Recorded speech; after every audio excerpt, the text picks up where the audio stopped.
നമസ്കാരം പ്രിയപ്പെട്ടവരെ, AJ ക്രിയേഷൻസിൻ്റെ ചാനലിലേക്ക് എല്ലാവർക്കും സ്വാഗതം. ഈ എപ്പിസോഡിൽ introduction to Indian government account, അത് എപ്പിസോഡ് 4 ആണ് നമ്മൾ ചെയ്യുന്നത്. ഇതിനു മുമ്പ് 3 എപ്പിസോഡ് ഇൻട്രൊഡക്ഷൻ്റെ ചെയ്തിരുന്നു. അതിൻ്റെ കണ്ടിന്യൂഷനായിട്ട് എപ്പിസോഡ് 4 ഈ ക്ലാസ്സിലൂടെ നൽകുന്നത്. ഇത് 2019 നടന്ന PSCയുടെ എക്സാമിൻ്റെ, ഡിപ്പാർട്ട്മെൻറ്റൽ എക്സാമിൻ്റെ ചോദ്യങ്ങളാണ്. നമുക്ക് നോക്കാം. ആദ്യത്തെ question: who prescribes the limit for raising money upon security of consolidate fund of India? അതിൻ്റെ ആൻസർ എന്താണ്?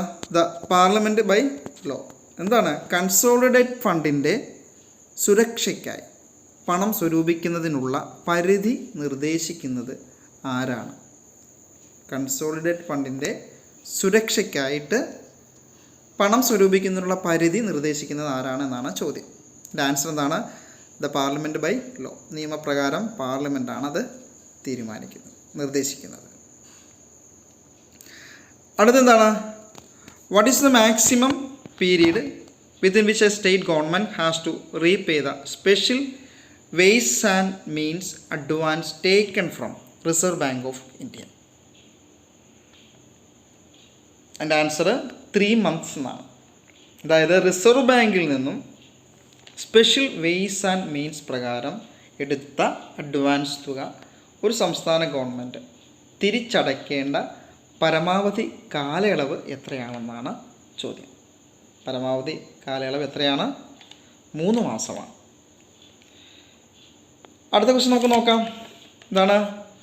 Audit in relation to borrowings is to see what? Audit, വായ്പകളുമായി ബന്ധപ്പെട്ട ഓഡിറ്റ് എന്താണ്? വായ്പകളുമായി ബന്ധപ്പെട്ട ഓഡിറ്റ് എന്താണ്? ഇപ്പം 4 ഓപ്ഷൻ കൊടുത്തിട്ടുണ്ട്. അതിൻ്റെ ആൻസർ ഓൾ ദി എബോവ് എന്നാണ്. അതായത് മുകളിൽ കൊടുത്തിരിക്കുന്ന എയും ബി സിയുമാണ് അതിൻ്റെ ആൻസർ എന്ന് പറയുന്നത്. അപ്പോൾ നമുക്ക് നോക്കാം. എന്താണ്? അത് proceeds to loans are properly brought to account. ലോണിലൂടെ ലഭിക്കുന്ന വരുമാനം ശരിയായ അക്കൗണ്ടിലേക്ക് കൊണ്ടുവരിക, അത് ശരിയാണ്. പിന്നെ എന്താണ്? വായ്പകൾ സമാഹരിച്ചത് എന്താണ്? They are expended only on objects for which the loans were originally raised. വായ്പകൾ സമാഹരിച്ചത് യഥാർത്ഥത്തിലുള്ള ലക്ഷ്യങ്ങൾക്ക് വേണ്ടി ചെലവഴിക്കുന്നതിനാണോ എന്ന് കണ്ടെത്തുക, അല്ലേ? അത് audit in relation to borrowings ആണ്.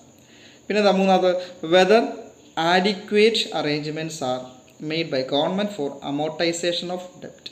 കടത്തിൻ്റെ പലിശയ്ക്ക് സർക്കാർ മതിയായ ക്രമീകരണങ്ങൾ ചെയ്തിട്ടുണ്ടോ എന്ന് പരിശോധിക്കും. അപ്പോൾ അത് 3 അതിൻ്റെ ആൻസർ. അപ്പോൾ ഓൾ ദി എബോവ് എന്നാണ് അതിൻ്റെ ആൻസർ പറയുന്നത്. അടുത്ത് നമുക്ക് നോക്കാം. In the field of government accounting a fair and correct view of the financial stewardship of the government during a year is presented by the annual accounts എന്നാണ്. എന്താണ്? In the field of government accounting a fair and correct view of the financial stewardship. Stewardship എന്ന് പറഞ്ഞാൽ കാര്യസ്ഥത എന്നാണ് അർത്ഥം. കാര്യസ്ഥൻ, stewardship, കാര്യസ്ഥത, കാര്യവിചാരം എന്നൊക്കെ പറയാം. അതായത് സർക്കാരിൻ്റെ അക്കൗണ്ടിങ് രംഗത്ത് ഒരു വർഷത്തിനിടയിൽ സാമ്പത്തിക കാര്യവിചാരത്തെക്കുറിച്ച്, ഫിനാൻഷ്യൽ സ്റ്റുവർഡ്ഷിപ്പിനെ കുറിച്ച് ന്യായവും ശരിയായതുമായ കാഴ്ചപ്പാട് അവതരിപ്പിക്കപ്പെടുന്നത് എന്തിലാണ്? ആനുവൽ അക്കൗണ്ട്സിലൂടെയാണ്. ആനുവൽ അക്കൗണ്ട്സ് ആണ് അതിൻ്റെ ഉത്തരം. അടുത്ത് നോക്കാം. A government company as per definitions in the companies act means a company in which the central government or any state government or governments or both together hold not less than -% of the paid up share capital of that company. എന്താണ് എൻ്റെ answer? എന്താ? 51, അല്ലേ? 51%. നമ്മൾ മുമ്പൊരിക്കൽ ഇത് പഠിച്ചതാണ്. ഒരു government സർക്കാർ company എന്ന് പറയുന്നത്, അതിന് സർക്കാരിൻ്റെ ഷെയർ എന്ന് പറയുന്നത് 51% കുറയാൻ പാടില്ല നമ്മൾ പറഞ്ഞിട്ടുള്ള, അല്ലേ? അതായത് കമ്പനികളുടെ നിയമത്തിലെ നിർവചനങ്ങൾ അനുസരിച്ച്, ഇവിടെ ക്വസ്റ്റൻ അതാണ്, കമ്പനികളുടെ നിയമത്തിലെ നിർവചനങ്ങൾ അനുസരിച്ച് ഒരു സർക്കാർ കമ്പനി, ഒരു ഗവൺമെൻറ് കമ്പനി എന്നാൽ ഗവൺമെൻറ് കമ്പനിയുടെ ഷെയർ 51% കുറയാനായിട്ട് പാടില്ല. അപ്പോൾ 51% ആണ് അതിൻ്റെ ആൻസർ. ബാക്കി 49% ഷെയർ മാത്രമേ മറ്റ് സ്വകാര്യ സ്ഥാപനങ്ങൾക്കോ വ്യക്തികൾക്കോ നൽകാവൂ. അടുത്ത് നമുക്ക് നോക്കാം. The pay and allowances of the comptroller and auditor general shall be charged upon which fund? Pay and allowances അല്ലേ, ശമ്പളവും മറ്റ് അലവൻസുകളും. ആരുടെ ശമ്പളവും അലവൻസും? കംട്രോളർ ആൻഡ് ഓഡിറ്റർ ജനറൽ, നമ്മൾ C&AG എന്ന് പറയാം. C&AGയുടെ ശമ്പളവും അലവൻസും ഒക്കെ ഏത് ഫണ്ടിൽ നിന്നാണ് നൽകുന്നത്? ഏത് ഫണ്ടിൽ നിന്നാണ്? ആൻഡ് ആൻസർ എന്താ? Consolidated fund of India. C&AGയുടെ ശമ്പളം, പേ ആൻഡ് അലവൻസ് നൽകുന്നത് ഏത് ഫണ്ടിൽ നിന്നാണ്? Consolidated fund of India.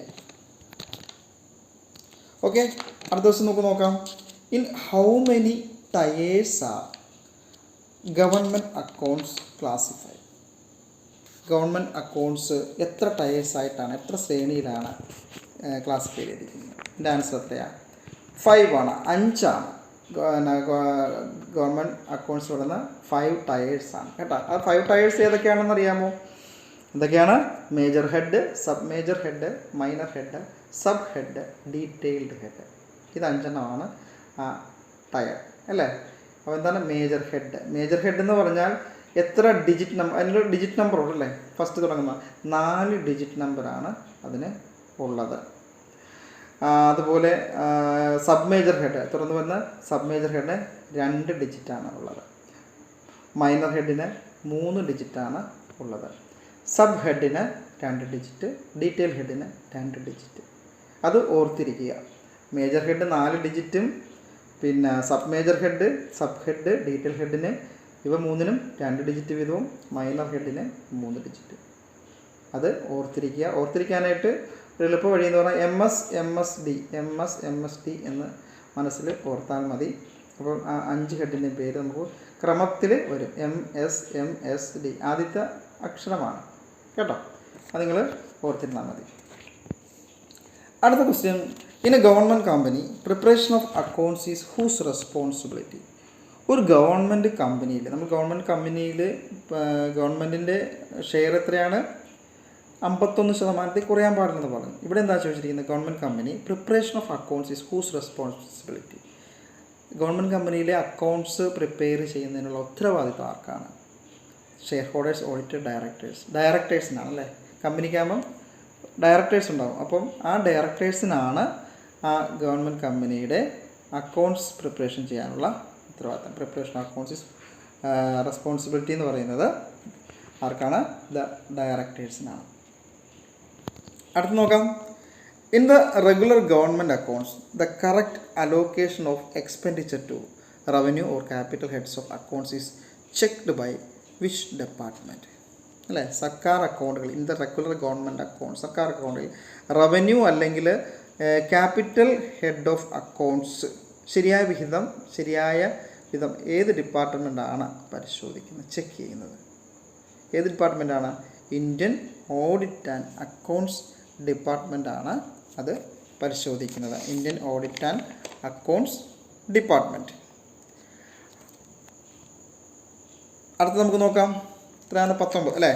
The government accounts are kept in how many parts?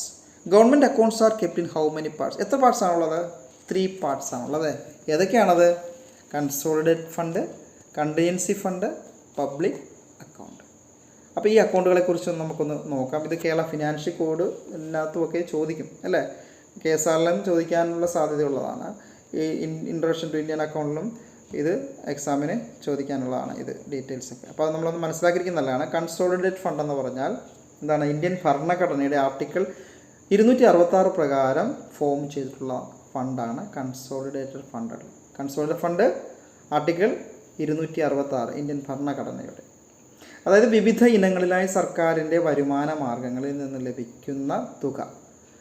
പിന്നെന്താണ്? മറ്റു മാർഗങ്ങളിൽ സർക്കാരിന് കിട്ടുന്ന വരുമാന മാർഗങ്ങളല്ലാതെ മറ്റു മാർഗങ്ങളിൽ കിട്ടുന്നത്. അതായത് ഈ മുദ്രപത്രങ്ങളൊക്കെ വിൽക്കുമ്പോൾ മുദ്രപത്രങ്ങൾ വഴി കിട്ടുന്ന കടപ്പത്രം അല്ലേ. സർക്കാരിൽ നിന്നും വ്യക്തികളോ സ്ഥാപനങ്ങളോ എടുത്ത കടങ്ങൾ തിരിച്ചടയ്ക്കുന്നത് വഴി സർക്കാരിന് ലഭിക്കുന്ന തുക. ഇതൊക്കെ ചേർന്നുള്ള ആകെ തുകയാണ് എന്താ? കൺസോളിഡേറ്റഡ് ഫണ്ട് എന്ന് പറയുന്നത്. ആദ്യത്തെ കൺസോളിഡേറ്റഡ് ഫണ്ട്. അതായത് ഈ GSTയിലൂടെയൊക്കെ കളക്ട് ചെയ്യുമല്ലോ. GSTയിലൂടെ കളക്ട് ചെയ്യുന്ന പണമുണ്ട്. പിന്നെ treasury fund, lottery ticket fund, sub registrar ഓഫീസിൽ നിന്നും ആധാരം രജിസ്ട്രേഷൻ ഒക്കെ ഉണ്ടല്ലോ, അതിൻ്റെയൊക്കെ കളക്ട് ചെയ്യുന്ന ഫണ്ട്. അങ്ങനെ പല ഫണ്ടുകളുണ്ട്. അതെല്ലാം കൺസോളിഡേറ്റഡ് ഫണ്ടാണ്. പിന്നെ ഇതിനകത്ത് ചിലവെന്ന് പറയുന്നത് എന്താണ്? ഈ കൺസോളിഡേറ്റഡ് ഫണ്ടിൻ്റെ ചിലവെന്ന്, വരവ് മാത്രമല്ല ചിലവും ഉണ്ടാവുമല്ലോ. ചിലവെന്ന് പറയുന്നത് നമ്മുടെ സർക്കാർ ജീവനക്കാരുടെ ശമ്പളം, അധ്യാപകരുടെ ശമ്പളം, പെൻഷൻ, ഇതൊക്കെ ഏത് ഫണ്ടിൽ നിന്നാണ് കൊടുക്കുന്നത്? കൺസോളിഡേറ്റഡ് ഫണ്ടിൽ നിന്നാണ്. അതൊരു എക്സ്പെൻസാണ് അല്ലേ. പിന്നെ മറ്റൊന്ന് ഓർത്തിരിക്കേണ്ടത്, സർക്കാരിന് സാമ്പത്തിക പ്രതിസന്ധി വരുമ്പോൾ ഇടയ്ക്ക് വേൾഡ് ബാങ്കിൽ നിന്നൊക്കെ സർക്കാർ ലോൺ എടുക്കുമല്ലോ. അപ്പോൾ ഇങ്ങനെ ലോൺ എടുക്കുമ്പോൾ ഈ കൺസോളിഡേറ്റഡ് ഫണ്ടാണ് ജാമ്യമായിട്ട് നൽകുന്നത്. കൺസോളിഡേറ്റഡ് ഫണ്ടാണ് ജാമ്യമായിട്ട് നൽകുന്നത്. അടുത്ത നമുക്ക് എന്തായിരുന്നു പറഞ്ഞത്? Contingency fund. കണ്ടിൻജൻസി എന്ന് പറഞ്ഞാൽ ആകസ്മികം എന്നാണ്. അപ്പോൾ ആ പേര് തന്നെ അതിനകത്തൊരു അർത്ഥമുണ്ട്. കണ്ടിൻജൻസി ഫണ്ട് എന്ന് പറയുന്നത് ആർട്ടിക്കിൾ 267 പ്രകാരമാണ് ഫോം ചെയ്തത്. ഇന്ത്യൻ ഭരണഘടനയുടെ ആർട്ടിക്കിൾ 267. കൺസോൾട്ട് ഫണ്ട് 266, ഒരെണ്ണത്തിൽ വ്യത്യാസമുള്ളൂ. അടുത്തെന്ന് പറയുന്നത് കണ്ടിൻജൻസി ഫണ്ടാണ്. ആർട്ടിക്കിൾ 267 പ്രകാരമാണ് കണ്ടിൻജൻസി ഫണ്ട് ഫോം ചെയ്തിട്ടുള്ളത്. അതൊരു കരുതൽ നിധിയാണ്, കരുതൽ ശേഖരമാണ്. കാരണം അത് അവിചാരിതമായി ഉണ്ടാകുന്ന സംഭവങ്ങൾ, ഇപ്പം നമുക്ക് പ്രളയമുണ്ടായി അല്ലേ, അതുപോലെ മറ്റ് പ്രകൃതി ദുരന്തങ്ങൾ, സുനാമിയൊക്കെ വന്നായി കഴിഞ്ഞാൽ ഫണ്ട് ആവശ്യമാണ് അല്ലേ, ഫണ്ട്. അപ്പോൾ അതിന് വേണ്ടിയിട്ടൊരു കരുതൽ ധനം, ദുരന്തങ്ങൾക്കൊക്കെ അവിചാരിതമായി ഉണ്ടാകുന്ന കാര്യങ്ങൾക്ക് വേണ്ടിയിട്ട് ചെലവഴിക്കാനായിട്ട് കരുതൽ ധനമാണ് ഈ കണ്ടിൻജൻസി ഫണ്ട് എന്ന് പറയുന്നത്. പിന്നെ മറ്റൊരു കാര്യം ഓർത്തിരിക്കണം, കണ്ടിൻജൻസി ഫണ്ടിൻ്റെ കസ്റ്റോഡിയൻ ആരാണെന്ന് ചിലപ്പോൾ ചോദിക്കാം. കണ്ടിൻജൻസി ഫണ്ടിൻ്റെ കസ്റ്റോഡിയൻ ആരാണ്? ഗവർണറാണ്. പിന്നെ കൺസോളിഡേറ്റഡ് ഫണ്ടിൽ നിന്നുമാണ് ഈ കണ്ടിൻജൻസി ഫണ്ടിലേക്ക് പണം കരുതൽ നിധിയായി എടുക്കുന്നത്. കൺസോളിഡേറ്റഡ് ഫണ്ടിൽ നിന്നാണ് കരുതൽ നിധിയായിട്ട് നിയമനിർമ്മാണ സഭയുടെ അനുമതിയോടെ കണ്ടിൻജൻസി ഫണ്ടിലേക്ക് പണം എടുക്കുന്നത്. ഇത് മൂന്നാമത്തെ എന്താണ്? പബ്ലിക് അക്കൗണ്ടാണ്. പബ്ലിക് അക്കൗണ്ട് എന്ന് പറയുന്നത് സർക്കാരിൻ്റെ കൈവശം വന്നു ചേരുന്ന അതും എന്നാൽ കൺസോളിഡേറ്റഡ് ഫണ്ടിൽ ഉൾപ്പെടാത്തതുമായ തുകയാണ് പബ്ലിക് അക്കൗണ്ടിൽ ഉള്ളത്. അതിനൊരു ഉദാഹരണം പറഞ്ഞു കഴിഞ്ഞാൽ നമ്മുടെ എഡ്യൂക്കേഷൻ സ്ഥാപനങ്ങളിലെ സ്പെഷ്യൽ ഫീസ് ഒക്കെ, പരീക്ഷാ ഫീസ്, സ്പെഷ്യൽ ഫീസ്, ഇതൊക്കെ ട്രഷറിയിൽ അടയ്ക്കുന്നത് ഏത് അക്കൗണ്ടിലാണ്? പബ്ലിക് അക്കൗണ്ടിലാണ് ഇത് അടയ്ക്കുന്നത്. ഓക്കെ, അപ്പോൾ നമുക്ക് എന്തായാലും ആ government accounts are kept in how many parts എന്ന 3 എന്ന ആൻസറിൻ്റെ കൂടെ കണക്ട് ചെയ്ത് പറഞ്ഞതേ ഉള്ളൂ. ഓക്കെ, അത് മനസ്സിലാക്കിയിരിക്കുക. പിന്നെ അടുത്ത ക്വസ്റ്റ്യൻ നോക്കാം. Expenditure on grants in aid to local bodies or institutions for purpose of creating assets which will belong to these local bodies or institutions shall not except in case specifically authorized by the President on the advice of Comptroller and Auditor General C&AG be debited to a dash head of account. ഏത് head of account ആണ്? Capital head of account ആണ്. അതായത് C&AGയുടെ ഉപദേശപ്രകാരം Indian president പ്രത്യേകമായി അധികാരപ്പെടുത്തിയ കേസുകൾ ഒഴികെ തദ്ദേശ സ്വയംഭരണ സ്ഥാപനങ്ങൾക്കോ മറ്റ് സ്ഥാപനങ്ങൾക്കുള്ള ധനസഹായത്തിനുള്ള ചെലവ് ഏത് ഹെഡ് ഓഫ് അക്കൗണ്ടിൽ നിന്നാണ്? ക്യാപിറ്റൽ ഹെഡ് ഓഫ് അക്കൗണ്ടിലേക്കാണ് ഡെബിറ്റ് ചെയ്യുന്നത്. അതാണ് ക്യാപിറ്റലാണ് എൻ്റെ ആൻസർ. അടുത്ത ക്വസ്റ്റ്യൻ നമുക്ക് നോക്കാം. എന്താണ്? All charges for the first construction and equipment of A project is classified as dash. എന്താണ്? ഒരു പ്രൊജക്റ്റിൻ്റെ ആദ്യ നിർമ്മാണം, ഫസ്റ്റ് നിർമ്മാണത്തിനും ഉപകരണത്തിനുമുള്ള എല്ലാ നിരക്കുകളും എന്താണ്? ക്ലാസിഫൈ ചെയ്യുന്ന ക്യാപിറ്റലായിട്ടാണ്, മൂലധനമായിട്ടാണ് അത് തരംതിരിച്ചിരിക്കുന്നത്. അപ്പോൾ അതിൻ്റെ ആൻസറാണ് ക്യാപിറ്റൽ എന്നുള്ളത്. അടുത്ത നമുക്ക് ക്വസ്റ്റ്യൻ നോക്കാം. എന്താണ്? Which act of the parliament or the legislative provides the authority for spending money for various purposes indicating in the government budget as passed. എന്താണ് എൻ്റെ ആൻസർ? അപ്രോപ്രിയേഷൻ ആക്ട് എന്നാണ്. നമുക്കറിയാം, എല്ലാ വർഷവും നമ്മുടെ നിയമസഭയിൽ അല്ലെങ്കിൽ പാർലമെൻറ്റിൽ ബഡ്ജറ്റ് പാസ്സാക്കും അല്ലേ. ബഡ്ജറ്റ് പാസ്സാക്കി അത് അവതരിപ്പിച്ച് കഴിഞ്ഞിട്ടാണ് ബഡ്ജറ്റ് പാസ്സാക്കി. പിന്നീട് അത് കഴിയുമ്പോൾ അടുത്ത ഒരു 3 മാസത്തേക്കുള്ള സർക്കാരിൻ്റെ ചെലവിനങ്ങൾക്ക് ആവശ്യമായ തുക കണക്ക് കൂട്ടി എടുത്ത് നിയമസഭയിൽ വോട്ടിനിട്ട് പാസ്സാക്കിയിട്ട് ട്രഷറി നിക്ഷേപിക്കും. ഇത് കൺസോളിഡേറ്റഡ് ഫണ്ടിൽ നിന്നുമാണ് ഇപ്രകാരം പണം വിഡ്രോ ചെയ്യുന്നതും ആ തുക ട്രഷറി നിക്ഷേപിക്കും. ഈ കൺസോളിഡേറ്റഡ് ഫണ്ടിൽ നിന്നും പണം വിഡ്രോ ചെയ്യുന്ന ഒരു ലീഗൽ അതോറിറ്റിയാണ് ഈ അപ്രോപ്രിയേഷൻ ആക്ട്. ഇവിടെ പറഞ്ഞിരിക്കുന്നത് എന്താണ്? സ്പെൻഡിങ് മണി ഫോർ വേരിയസ്, വിവിധ ആവശ്യങ്ങൾക്കായിട്ട് ഉപയോഗിക്കുന്നത് അല്ലേ. ഗവൺമെൻറ് പാസ്സാക്കി. അത് ഏത് ആക്റ്റാണ് എന്നാണ്? ഏതാണ്? അപ്രോപ്രിയേഷൻ ആക്ട് എന്നാണ്. മനസ്സിലായല്ലോ. ഇനി അടുത്തത്, the audit reports laid on the table of the legislature are examined by which committee? നിയമസഭയുടെ table laid on the table അല്ലേ, ടേബിളിൻ്റെ മേശപ്പുറത്ത് വെച്ചിരിക്കുന്ന നിയമസഭയുടെ മേശപ്പുറത്ത് വെച്ചിരിക്കുന്ന ഓഡിറ്റ് റിപ്പോർട്ട് ഏത് കമ്മിറ്റിയാണ് പരിശോധിക്കുന്നത്? ഏത് കമ്മിറ്റിയാണ്? Laid on the table of the legislature are examined by public accounts committee. ഇതാണ് എൻ്റെ ആൻസർ. അടുത്ത് നമുക്ക് നോക്കാം. C&AG of India is appointed by whom? C&AG controller and auditor ജനറലിനെ അപ്പോയിൻറ്റ് ചെയ്യുന്നത് ആരാണ്? President of India. President of India അല്ലേ. അടുത്ത ക്വസ്റ്റ്യൻ നോക്കാം. From which fund the expenditure of a state when authorised by the appropriate legislator is met അല്ലേ. Appropriate legislator അംഗീകരിച്ചാൽ ഒരു സംസ്ഥാനത്തിൻ്റെ എക്സ്പെൻഡിച്ചർ ഏത് ഫണ്ടിൽ നിന്നാണ് ചെലവഴിക്കുക? ഏത് ഫണ്ടാണ്? Consolidated fund of the state. ശ്രദ്ധിച്ചായിരുന്നോ? 2 ഓപ്ഷൻ വന്നിട്ടുണ്ട് കൺസോളിഡേറ്റഡ് ഫണ്ടിന്. ഇന്നെന്താണ് consolidated fund of the state, consolidated fund of the India. അപ്പോൾ ചോദ്യം കൃത്യമായിട്ട് മനസ്സിലാക്കുക. എന്താ പറയുന്നത്? Which fund the expenditure of a state എന്ന് കാണിച്ചിട്ടുണ്ട്. പിന്നെ authorised by the appropriate legislature is met. അപ്പോൾ കൺസോളിഡേറ്റഡ് ഫണ്ട് ഓഫ് സ്റ്റേറ്റ് എന്ന് തന്നെ എഴുതണം. ഇന്ത്യ എന്ന് കൺസോളിഡേറ്റഡ് ഫണ്ട് കണ്ട ഉടനെ കയറി ആൻസർ ചെയ്യരുത്. ചോദ്യം മനസ്സിലാക്കിയിട്ട് ചെയ്യണം. അടുത്ത the control of the resource operations of the government of India and States is vested in home? ഇന്ത്യയുടെയും സംസ്ഥാനത്തിൻ്റെയും റിസോഴ്സ് ഓപ്പറേഷൻസ്. റിസോഴ്സ് എന്ന് പറഞ്ഞാൽ എന്തുവാണ്? വിഭവങ്ങൾ അല്ലേ. അപ്പോൾ റിസോഴ്സ് ഓപ്പറേഷൻസ് വിഭവ പ്രവർത്തനങ്ങൾ ഇത് ചെയ്യുന്ന ആരാണ്? വിഭവ പ്രവർത്തനങ്ങൾ കൺട്രോൾ ചെയ്യുന്ന ആരാണ്? റിസർവ് ബാങ്ക് ഓഫ് ഇന്ത്യയാണ്. അപ്പോൾ ഓർത്തിരിക്കുക, resource operations reserve bank of India ആൻസറാണ്. അടുത്ത ക്വസ്റ്റ്യൻ നോക്കാം. Grants in aid of revenues to the needy state shall be paid out of which fund? എന്താണ് ഗ്രാൻസ് ഇൻ എയ്ഡ് അല്ലേ? ധനസഹായം, ഗ്രാൻസ്. ഏത് ഫണ്ടിൽ നിന്നാണ് ഗ്രാൻസ് ഇൻ എയ്ഡ് ആവശ്യമുള്ള സംസ്ഥാനം, നീഡി സ്റ്റേറ്റ്സ് എന്ന് പറയുമ്പോൾ ആവശ്യമുള്ള സംസ്ഥാനങ്ങൾക്ക് നൽകുന്നത്? ഗ്രാൻസ് ഇൻ എയ്ഡ് ഇതിലാണ് വരുന്നത് കൺസോളിഡേറ്റഡ് ഫണ്ട് ഓഫ് ഇന്ത്യ അല്ലേ. സ്റ്റേറ്റ് അല്ല, ഇവിടെ ഇന്ത്യയാണ് ഗ്രാൻസ് നൽകുന്നത്. ആർക്ക് നൽകുന്നത്? അതായത് നീഡി സ്റ്റേറ്റ്സ് അല്ലേ. ആവശ്യമുള്ള സംസ്ഥാനങ്ങൾക്ക് ആരായിരിക്കും നൽകുന്നത്? ഇന്ത്യ ഗവൺമെൻറ്റിൽ നിന്നായിരിക്കും. അപ്പോൾ അത് കൺസോളിഡേറ്റഡ് ഫണ്ട് ഓഫ് ഇന്ത്യ എന്ന് തന്നെ അത് ആൻസർ ചെയ്യണം. സ്റ്റേറ്റിലേക്ക് ഒരു കാരണവശാലും പോകും. അതും ചോദ്യം കൃത്യമായിട്ട് മനസ്സിലാക്കി ചെയ്യേണ്ട ചോദ്യമാണ്. അടുത്ത നമുക്ക് നോക്കാം. Union territory is administered by whom? Union territory ആരാണ് യൂണിയൻ പ്രദേശം നിയന്ത്രിക്കുന്നത് ആരാണ്? യൂണിയൻ ടെറിട്ടറി അഡ്മിനിസ്ട്രേറ്റ് ചെയ്യുന്ന ആരാ? The president of India. അതാണ് ആൻസർ. ഇനി ഈ എപ്പിസോഡിലെ ലാസ്റ്റ് ചോദ്യമാണ്. The distribution of the legislative powers between the union and the states is governed by which article of the constitution? അതായത് യൂണിയനും സംസ്ഥാനങ്ങളും തമ്മിലുള്ള നിയമനിർമ്മാണ അധികാരങ്ങൾ അല്ലേ, ലെജിസ്ലേറ്റീവ് പവേഴ്സ് എന്താണ് വിഭജനം നിയന്ത്രിക്കുന്നത് ഭരണഘടനയുടെ ഏത് ആർട്ടിക്കിൾ പ്രകാരമാണ്?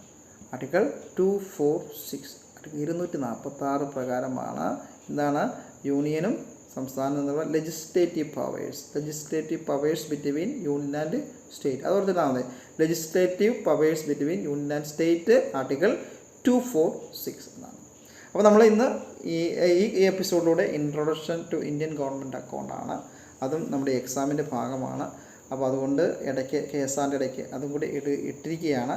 അപ്പോൾ അത് നിങ്ങൾ നന്ന് കാണുക. തുടർന്നും മറ്റ് KSRO അല്ലെങ്കിൽ ഇൻട്രൊഡക്ഷൻ ടു ഇന്ത്യയോ ഉള്ള ക്ലാസ്സുകൾ ഇൻട്രൊഡക്ഷൻ ടു ഇന്ത്യൻ ഗവൺമെൻറ് അക്കൗണ്ടോ ക്ലാസ്സോ ഒക്കെ ആയിട്ട് നമുക്ക് വീണ്ടും കാണാം. നന്ദി, നമസ്കാരം.